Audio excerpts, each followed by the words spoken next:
É legítimo um pastor pregar mensagens que ouviu de outros, que outros pregaram? Este é o meu assunto hoje. Sou Walter McAllister e este é O Café Espiritual.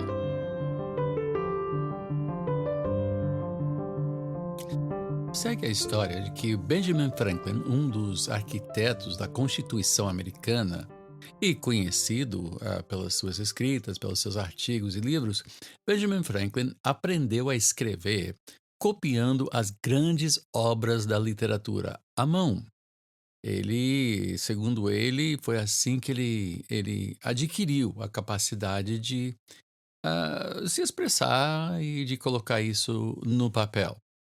Eu mesmo, quando comecei a pregar, embora eu tivesse na escola bíblica no Canadá, uma escola bíblica pentecostal, tivesse feito um curso de homilética, eu confesso que quando eu comecei a pregar, eu pegava as mensagens do meu pai, que ele pregava na sede em Botafogo, e eu estava pastoreando uma nova igreja, plantei uma igreja no Meier, na zona norte do Rio de Janeiro, e eu pegava a gravação naquela época, fita cassete, né?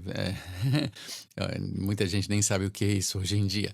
Mas eu ouvia a mensagem, pegava a mensagem dele de domingo, eu ouvia, anotava tudo e adaptava isso para a igreja local e pregava a mensagem. E ele ah, então, seguia sempre séries de mensagens, eu seguindo, pelo menos domingo de manhã. Outros cultos eu fazia outras coisas, mas o domingo de manhã eu simplesmente pegava a mensagem do meu pai, o meu bispo e meu pai, e pregava essa mensagem. Assim que eu trabalhei, né, essa mensagem, eu pregava, até que finalmente na série ele tomou um rumo e eu pensei, não, eu não vou por esse rumo, não, eu vou por outro caminho. E aí a gente, de certo modo, eh, se separou, né, na linha de pregação. É legítimo fazer isso? Bom, no meu caso, foi o que me ajudou a aprender a pregar inicialmente. Não era pregação expositiva, era pregação temática e sempre dentro de uma série de mensagens. Meu pai tinha esse costume de pregar cinco, seis, às vezes uma dúzia de mensagens dentro de um assunto, ou pregação, ou evangelismo, ou alguma coisa nesse sentido. Hoje em dia já ah, existe o Simeon Trust, um grupo que vem dos Estados Unidos todo ano e ensina a fazer pregação expositiva, algo que neste país já há muitos anos o Dr. Russell Shedd ensinava nos seminários, mas que ficou, de certa forma, limitado para aqueles que estudaram com ele, não é? Não era uma coisa comum, e especialmente entre pentecostais. Pentecostais costumam pregar tematicamente um assunto, ou pegam um versículo, uma passagem curta e vão trabalhando em cima disto. Várias coisas que podíamos dizer a respeito disto, mas ah, não deixa de ser uma forma legítima de preparar mensagens, muito embora atualmente creio que pregação expositiva seja muito melhor para quem ocupa o púlpito todo domingo, toda quarta, seguir um texto, um livro da Bíblia, capítulo por capítulo, perícope por perícope, ou seja, por passagem. Às vezes não é um capítulo inteiro, às vezes é metade de um capítulo. Mas vamos lá. Você ouve uma mensagem maravilhosa, você fica tremendamente impressionado com essa mensagem, de repente você fala inglês e você ouve uma mensagem em inglês e você sabe que seu povo não vai ter acesso a essa mensagem, mas você gostaria muito que seu povo tivesse acesso àquilo que abençoou a sua vida. O que você deve fazer para não cair na acusação de plágio? Sim, porque existe plágio dentro do mundo de pregação, que se você pegar todas as passagens, todas as conclusões, todos os pressupostos, todas as ilustrações e simplesmente pregar aquela mensagem ipsis literis, então você está plagiando a mensagem do outro. Vamos dizer a verdade, existem milhares e milhares e milhares de mensagens sobre qualquer assunto que a Bíblia propõe. Então, ser original ah, é uma digamos, é um exercício em frustração. Alguém vai dizer: "Ah, eu ouvi alguém pregar assim e tal, né". E claro, porque não tem assunto que não tenha sido exposto muitas e muitas vezes. Mas você, como pastor, você quer alimentar seu povo e você ouve uma mensagem, vai lá, de alguém, né? E você fica impressionado e você quer levar isso para o seu povo. Ah, de repente, seu povo não tem acesso à mensagem que você ouviu, mas você quer passar isto adiante.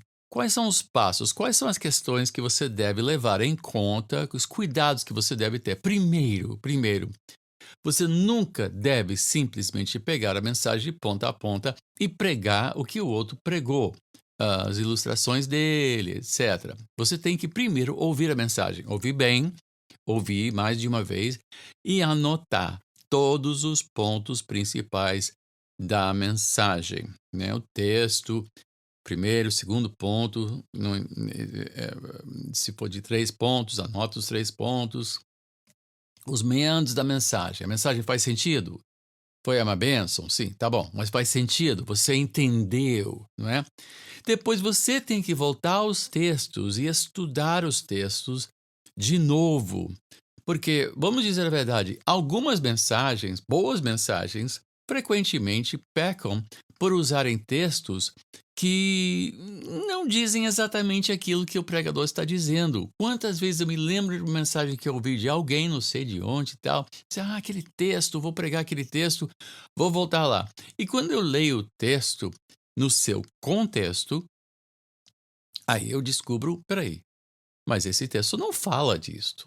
Não fala, né? Tudo posso naquele que me fortalece. Vamos usar como exemplo. Esse texto, quantas pentecostais pregam isto como um, assim, digamos, um motivador de fé. Não, você pode fazer qualquer coisa. Só que esse texto fala de sofrimento. Fala de perseguição, sofrimento, de conseguir perseverar em meio a sofrimento. Isso não quer dizer que você vai ser um grande empreendedor, que você pode tudo, que você nada vai te impedir.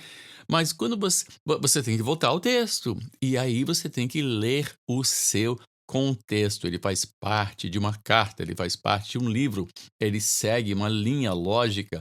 Muitas vezes nós começamos uma pregação com: "Portanto, meus irmãos", leia o que vem antes de "portanto", porque esse "portanto" é construído em cima de pressupostos que já foram estabelecidos pelo texto que antecede o texto que você quer usar.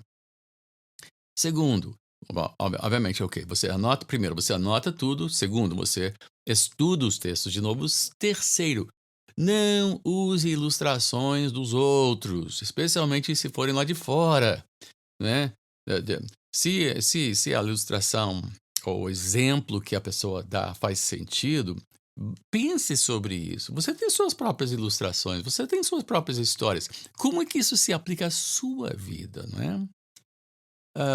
E mais, você talvez, ao estudar o texto, ao chegar a usar as suas próprias ilustrações, você vai descobrir que você não vai chegar à mesma conclusão, ou talvez ter a mesma aplicação que o pregador que você ouviu, que você gostou, tem. Ah, então você tem que chegar a suas próprias conclusões e orar: Senhor, o que que tu queres dizer para o povo para quem eu estarei ministrando? A mensagem, trabalhando a mensagem assim, no fim, essa mensagem será sua. Não será simplesmente um xerox, né? Um Ctrl C, um Ctrl V, para quem entende esse papo de computador, não é? Onde você está simplesmente copiando, fazendo um xerox de alguém. Não pode. Isso sim é plágio. Isso não é bom. Mas se você ouvir uma mensagem, anotou, pensa, voltar aos textos, pense em como isso se aplica ao seu povo, como que isso se aplica à sua vida? Aí sim, você pode muito bem usar a mensagem de outro como uma base ou uma orientação geral para os seus próprios estudos.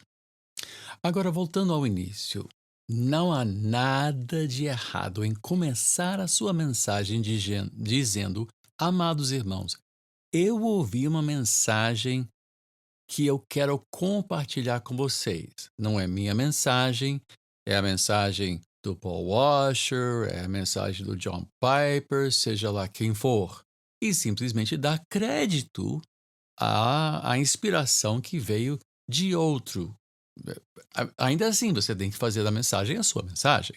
Mas não há nada de errado. Quantas vezes eu já fiz isso, já disse, meus irmãos, olha, hoje eu estou trazendo algo que eu ouvi, como Paulo disse em 1 Coríntios 11, aquilo que eu recebi também vos entreguei. Então, não há nada de errado de dizer, de dar crédito à origem. Você não tem que ser. é, Porque pessoas depois vão dizer, puxa, que bênção, pastor. Em vez de você dizer, não, glória a Deus, tá, amém, amém, sabe como é, servo humilde e fiel, aqui estou. Não, vamos dar crédito a quem a quem merece, né? Honra a quem honra é devido. Bom, este é o assunto. Eu volto a lembrar que, caso você queira fazer contato comigo, tem um e-mail do podcast, né, que é simplesmente podcast.caféespiritual, sem acento no primeiro @gmail.com. Ou você pode me procurar no Facebook, que é Walter Robert McAllister Jr. Ainda tem alguns espaços, mas estou reservando rigorosamente para pastores. Alguns entram e pedem amizade, parece que são pastores, mas não dizem que são pastores. Aí eu tenho que procurar aí e tal, até que finalmente alguém faz um comentário. Ah, muito bom, pastor. Aí eu vejo que é pastor. Mas tem gente. E tem gente que, mesmo pastores, que enchem seu Facebook de coisas políticas ou de futebol. É difícil avaliar isso. Mas pastores mesmo, pastor raiz, eu estou reservando o número de amizades que ainda me restam. Tenho. é, Ainda alguns para completar os 5.000, embora eu tenha mais de 26 mil seguindo. Então, estamos aí. Qualquer coisa, faça contato. Se precisar de oração.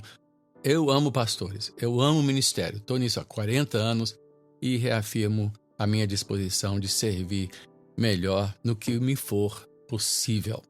Eu volto toda segunda e quinta com mais uma edição do Café Espiritual. Até podermos falar novamente, que Deus te abençoe rica e abundantemente.